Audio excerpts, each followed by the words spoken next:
Big Boss Malayalam season 6 top 10 മത്സരാർത്ഥികളെ വിലയിരുത്തുന്ന രണ്ടാമത്തെ എപ്പിസോഡ്. കഴിഞ്ഞ വീഡിയോയിൽ നമ്മൾ അഭിഷേക് ശ്രീകുമാറിനെ കുറിച്ച് പറഞ്ഞിട്ടുണ്ടായിരുന്നു. ഇതിൽ സായി കൃഷ്ണയെ കുറിച്ചാണ് ഞാൻ സംസാരിക്കാൻ വേണ്ടി പോകുന്നത്. നമുക്കറിയാം, വൈൽഡ് കാർഡായി വന്ന 6 പേരിലെ ഒരാളാണ് സായി കൃഷ്ണ.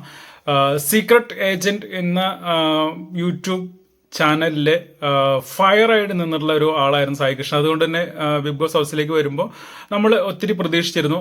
ഞാൻ ഒത്തിരി പ്രതീക്ഷിച്ചിരുന്നു പേഴ്സണലി. ഒരു ബിഗ് ബോസ് മെറ്റീരിയൽ ആണ് എന്ന് തന്നെയാണ് കരുതിയിരുന്നത്. പക്ഷേ നമ്മുടെയൊക്കെ പ്രതീക്ഷകൾക്ക് നേർ വിപരീതമായിട്ടാണ് സായി കൃഷ്ണ അവിടെ ചെന്നിട്ട് പ്രവർത്തിച്ചത്. ഗെയിം സ്ട്രാറ്റജി ആയിരിക്കാം, സായിയെ കണ്ടെത്താനും കണ്ണനെ കണ്ടെത്താനും ഒക്കെയാണ് അവിടെ എത്തിയത് എന്നാണ് ഇപ്പോൾ പറയുന്നത്.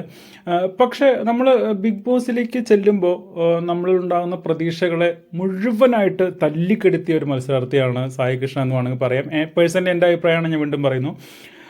ഇതിൽ കൂടുതൽ നമ്മൾ പ്രതീക്ഷിച്ചിട്ടുണ്ടായിരുന്നു.